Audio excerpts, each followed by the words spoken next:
Hey everybody, we are live and we have cats. I am super excited today with chat with David Boland of Wasabi Technology, the hottest cloud storage company in the industry. David, how are you? I'm doing outstanding, Evan. Thank you for having me. What would internet be without pictures of cats, right? I am not a cat, but I am here and I'm excited to chat with you today. I've known Wasabi for many years here in the Boston area. So you guys have some legendary co-founders and are making quite a splash in the cloud. Before that, maybe jump in, introduce yourself, and how do you describe Wasabi these days All right. as a company? So thanks, Evan. I'm, as you said, David Boland, Vice President of Cloud Strategy at Wasabi Technologies. We are a cloud service provider, infrastructure as a service. If you have data, video, just about anything you need to store in the cloud, we're a fantastic alternative to the hyperscalers. As you mentioned, we've got a great set of founders. We were founded in 2015 by David Friend and Jeff Flowers, former founders of Carbonite. And they identified early on the need for some cloud features and functionalities they thought would be competitive. And they spent 2 years building a new hardware and software architecture that would differentiate us from the hyperscalers. Fantastic mission. And you were conceived with the idea of massively reducing cloud storage costs, still pretty hefty these days. What's the big idea? What's going on? Why is cloud storage so expensive still? All right, it's a great question. So, cloud storage. If you look at what we call the hot cloud storage, the tiers where S3 plays or Azure Blob or Google Cloud Object Storage, they're expensive. 23, 18, 19, $23 a terabyte, 25 depending on what tier you're in, and Wow. we think that's what region you're in. We think that's too expensive. Wasabi is $6.99 a terabyte. That's the difference. And so it's almost 80% less expensive than those guys. But more than that, more than just the cost, is the unpredictable charges that people are faced when they use the hyperscaler tiers.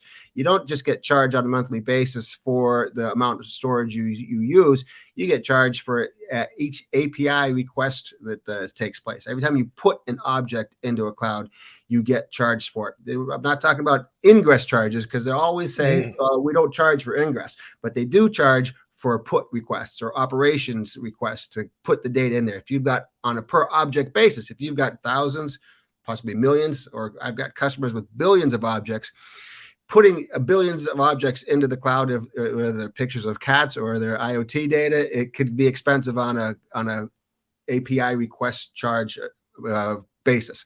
That's putting data in there. If you want to get your data back, there's not only egress charges to get your data back, which everyone's talked about for the last almost 20 years, but there's the API get request charges or the data retrieval charges. Or there are so many charges in those hyperscaler clouds that's next to impossible to predict what your bill is going to be. You know how much data you have to store, but you don't know what your costs are going to be because of the unpredictable charges. And so what makes Wasabi different is the fact that we don't charge for API puts, gets, inventory lists. We don't charge for data retrieval. We don't charge for egress. If you know exactly how much storage you have to store, you multiply that by $6.99 a terabyte per month times a year, and you know exactly what your yearly cost is going to be. Oh, fantastic value proposition. And I'm guessing it's not just cost. I mean, your founders were legendary, are legendary with their vision of cloud computing and storage. That must have shaped a lot of the execution at Wasabi in terms of availability and reliability and enterprise, business class requirements as well. Yeah, there are three. We call them the three P's: price, performance, and protection. And if you can remember those, that's the differentiator. We talked about price already. We know the difference about Wasabi versus the hyperscalers. But from a performance perspective, we keep everything on a hot tier. We don't have anything cold. We just have one tier. It's always hot. The data is available the moment you want it back, whether it's a click of a mouse or the request of an application. If you need that data back, you can get it back in milliseconds. Often, because we're lower priced, $6.99, people think we're an archive tier. And Right. archive Right. tiers traditionally have taken minutes, possibly hours to get the data back. That's not the case. We want everything to be available hot. So we like to say that it's hot cloud storage at archive prices. So performance, critically important to us and our customers, especially with the use cases. It's not just putting backup and archive into the cloud. There's real-time applications where people want to share media or do collaboration or Mm. do data analytics. And so that data has to be, on a hot tier. That's the performance piece of it. From a protection perspective, oh boy, I tell you, you have to have be at parity with the hyperscalers if you want to compete these days, right? At minimum, you have to have 11 nines of durability, 4 nines of Mm. availability. You have to have multi-factor authentication. You have to have IAM policies. You have to have immutable data. You have to have, just about everything you can think of in order to be at par with them. And then we got to go a little bit further. There's every time there's a ransomware attack, there's something to learn from it. Our most recent announcement was a feature. It's a unique feature to Wasabi, but I think that other people are going to follow suit and develop the same type of thing. We call it multi-user authentication. Different from multi-factor authentication. Multi-user authentication for account deletion prevents your data from being your account from being deleted. There's a little known back door that can be exploited by ransomware cyber criminals if they want to. And so it's, and that is they can get, if they get the root account credentials and get past your multi-factor authentication, if you have if you have it enabled, which I hope everyone does, then multi-user authentication prevents them from deleting the account. So what happens is, and I don't want to go too far down a hole on this one, but what happens is when a bad actor gets into the network, they find your credentials to your backup console or your storage console. If it's your root account information, you're in big trouble, right? And most people think, well, I've got all my data stored in an immutable bucket or an object lock bucket, which prevents it, which absolutely prevents that data from being altered or encrypted and held for ransom. It prevents it from being deleted for the specific amount of time that the object's locked. A little known backdoor that can be exploited in many of the cloud providers today is that the account can be deleted, though. You can't go into individual buckets and delete the data straight out of the buckets. But what happens if you delete the account? Everything goes away. With multi-user authentication for account deletion, you as the end user can set up 3 security contacts in your organization that all must approve that the account can be deleted. So my wife, my oldest son, if someone breaks into our storage account and wants to delete the account, or my son gets mad at me and wants to delete the account, then my wife and I both have to agree that the account can be deleted. Oh, wow. It doesn't prevent somebody getting into the account. You need to do that on your own with multi-factor authentication and keeping those root account credentials to yourself.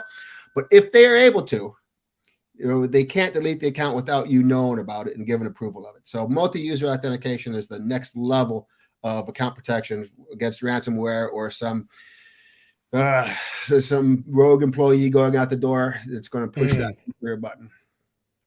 Wow, I better get on that with multi-factor authentication myself. It sounds Yes, you do. pretty. It's always a pain in the butt. You don't want to. You got to enter the number that they text you, right?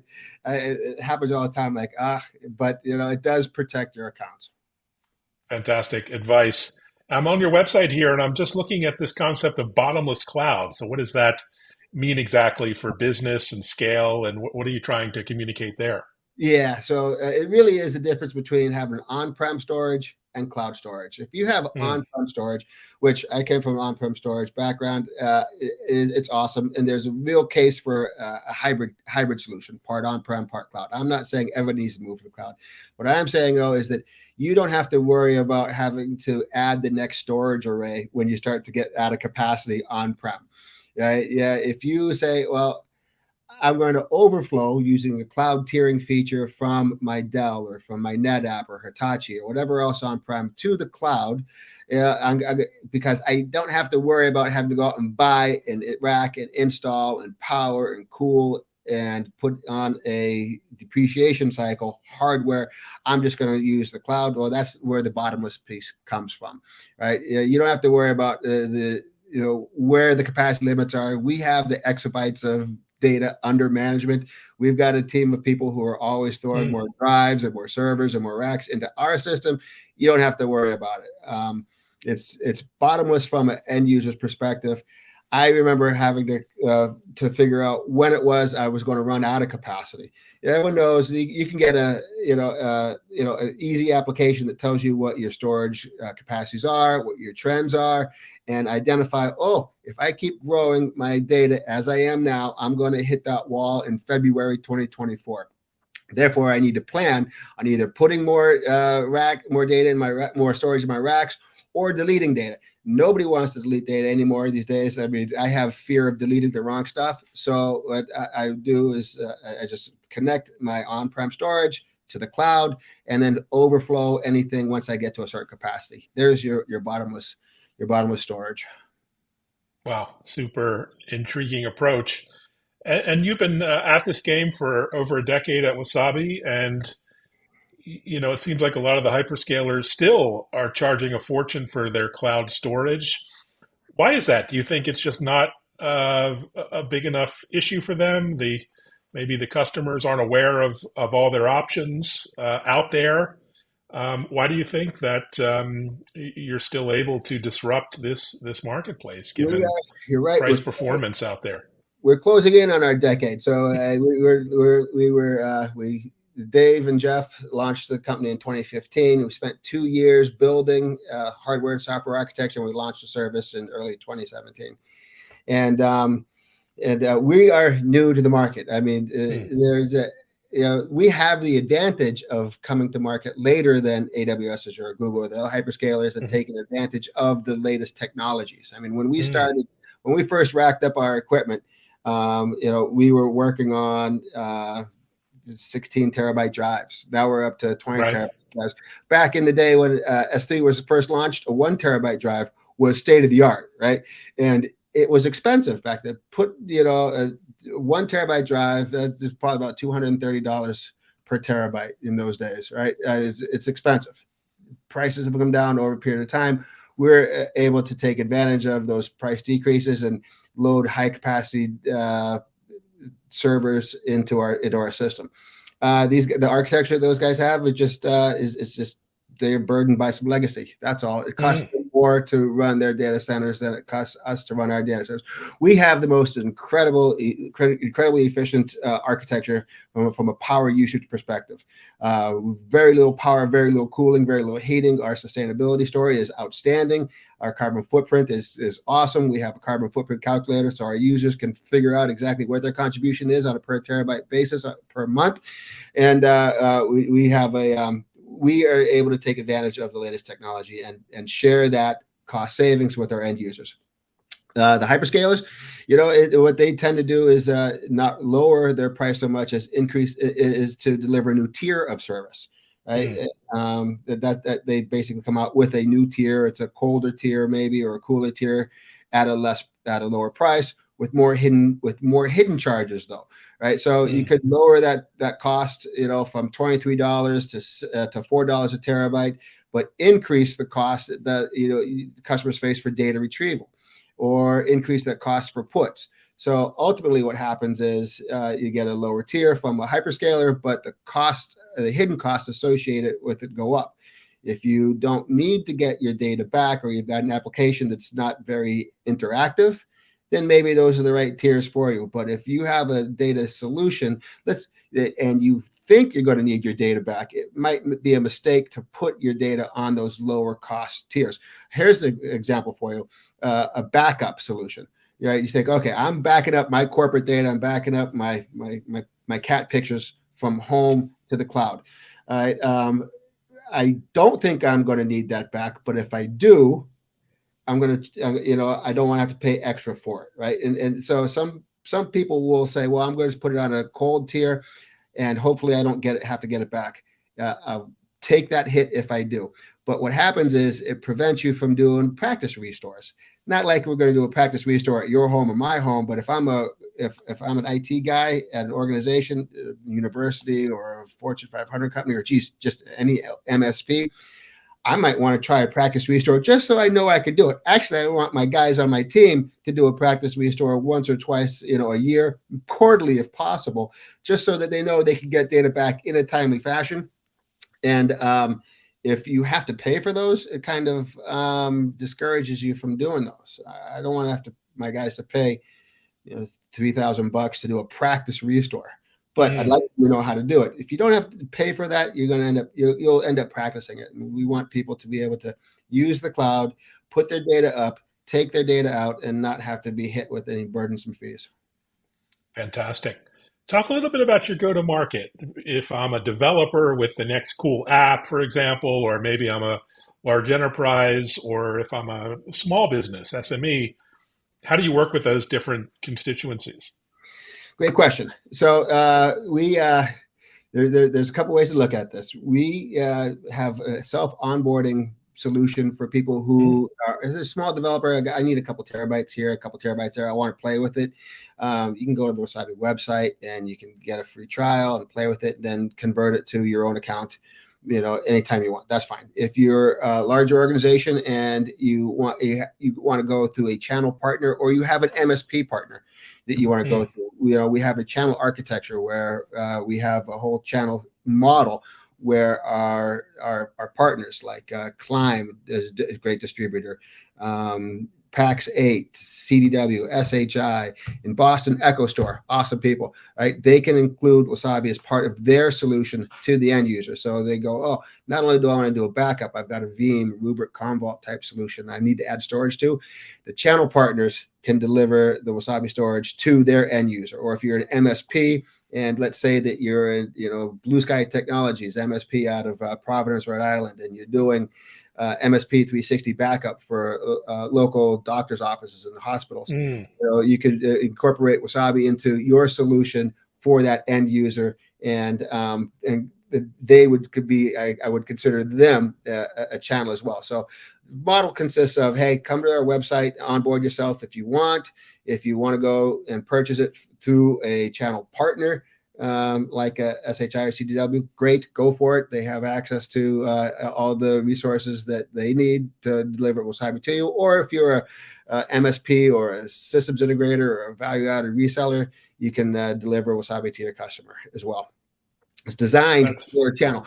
Again, back in 2015, when Dave and Jeff saw the market, they knew that at that time, one of the biggest complaints in the channel was that the hyperscalers were disenfranchising the channel. If you are somebody who's making their money selling a NetApp or EMC or on-prem hardware, and that was part of your revenue stream, and now all of a sudden customers want to go to the cloud, but yet you were frozen out of being part of that cloud solution for your customers, not good, right? And there wasn't an option for those channel partners. We designed Wasabi to be channel friendly, so they do the work, they share in the revenue, share in the margin. Fantastic. Well, folks need a lot of help with data migration and integration into existing systems. So it sounds like a good opportunity for those partners. Any examples or case studies or logos that you can mention? I'm sure you have many customers. Any favorites you can talk about? Oh boy, it runs the gamut from small to large. On the small side, I mentioned the Blue Sky Technology guys, real guys out in Providence, Rhode Island. They're awesome. And then on the large side, Legendary Studios out in California, the guys that make the Jurassic Park movies and the Batman movies. Wow, that's a lot of data. yeah. So it could be between me and you. Maybe we got a terabyte here or a terabyte there. We got a lot of folks with terabytes, right? Then we got folks with petabytes and petabytes of data. Runs the gamut, right? Everyone has a need for a hot cloud storage to be able to get that data or that video, those assets back when they want them. We want to work with the channel partners. One of the great things about working with the channel partners is they're out there promoting you. One of the tougher things is I don't always know who the end user ultimately is, right? So we go through a channel partner, again, like someone like Echo Store in Boston. They may have 100 100 customers using Wasabi. All I know is Echo Store, right? There are a lot of schools and universities that buy Wasabi through the channel that we don't, always know about. I'm Yeah, no, it's a great yeah, proposition for those Cornell, folks as well, Cornell given the University, price. Cornell University petabytes of Wow. data. Yale, again, petabytes of data. I don't always know who the end users are, but I do in some cases. I get you hear a name like that and you go, oh, that's nice. Boston Red Sox, Liverpool, those are awesome. There's a lot of sporting organizations, sports organizations out there, from basketball to baseball. Boy, to just about got some lacrosse organizations out there too for your lacrosse fans. Sports, media, entertainment, universities, a lot of K through 12. One of the nice things about, I mentioned not having to be worried about those ancillary monthly charges for puts and gets and egresses. It makes the pricing model really simple. And that means that our customers can also buy the cloud storage, not on a monthly basis, but on a yearly basis. If you have 500 terabytes that you want to store and you just know you're going to store that and nothing more, you could buy 500 terabytes up front, take a discount on that, and pay with a check if you wanted to. We call it reserve capacity storage. And you don't put it on a monthly credit card. There's no hidden fees or bills. You get one charge, reserve capacity storage, and you can take that for 1, 3, or 5 years and get even deeper discount. But the nice thing about that is if you are an organization that can't use a credit card or doesn't want to use a credit card, I'm thinking about the local K through 12 organization in my town. You had to go to the business office in order to get approval to use the cloud. The business office will cut you a check and buy storage in bulk up front. We have customers that will say, hey, give me 100 terabytes for 3 years. I'll write you a check and then remind me towards the end of that third year, and I'll let you know if I want to I want to re-up. So our model, because there's no hidden charges or egress fees or anything like that, egress fees, doesn't require you to put a credit card down. If you want to pay in advance take a deeper discount because, hey, a 5-year discount, I'll do that if I know I'm going to need that, storage for 5 years. It's a total option for our customers. And it makes it great for if you're a channel partner and you're a sales guy on the channel side, and you're selling 500 terabytes, buying that, having your customer buy that up front and paying for that up front is a lot more pleasurable than doing it on a monthly basis and getting a commission check for $6 a month for the next 3 years, when you can get a commission check for upfront and then move on to the next deal. Fantastic. Sounds like I might have to sign up as an agent. I think there's some opportunity there. All But it's right. great to see you democratizing access to the cloud and cloud storage in ways that weren't that accessible in the past, in the ivory towers of boxes and the Dell EMC days. Wasn't always that easy to procure and deliver storage. So it's pretty impressive what you're doing. Also, the brand's really fun. I saw you guys at Fenway and various signs around town. What do your friends and family think of what you do when they see Wasabi? And they think you work for a food technology company, Yeah, or what do they think? they still don't know what I do. I tell my mom I do data storage. She thinks I've got one of those pods down. It's really hard at a summer event, a barbecue or a beach event with my friends, or hang around hang around the grill making burgers or something. And all my friends have cool jobs at cool places, and I try to tell them I'm in the cloud data storage, and they just kind of glaze over it. The cool thing about it is the name, right? That's about it. Nobody knows exactly what it is, but they know that it's got a cool name. Cool name or hot name, if you will. And so, just to wrap it up here, what are you excited about the rest of the quarter? We got a couple months left. Any travel or events or get-togethers? You got reInvent coming up. Others that you're excited about? Yeah, there's it's always there's all kinds of fun travel, all kinds of cool events. I mean, if you got any audience or MSPs, there's a great MSP conference down in Florida at the end of the month, MSP Leadership Summit. That's I'll be down there talking to partners who deliver managed services to people. Oh wow! we got a couple Gartner shows. Gartner in London in November. Gartner in Las Vegas in December. We'll have presence there. We have the beginning of the year is always sales kickoffs. I mean, it's not just our sales kickoff, but we've got partners. When you're a cloud storage company, you end up partnering with people who make the data or compute the data. Right? We talked about storage side, but on the compute side, we don't do compute. But we have to have partners like Vulture, High Velocity, Equinix Metal. There's a startup out there called Sushi Cloud.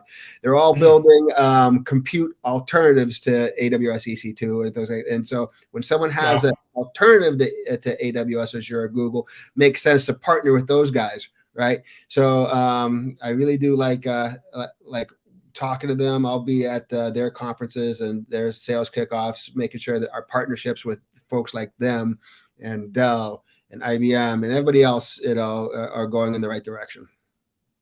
Well, fantastic. Well, so exciting. It's such a dynamic space. I had no idea there was so much going on in cloud storage. Thanks for sharing the fun anecdotes and insights. And thanks everyone for watching. Reach out to Wasabi, reach out to Dave with any questions.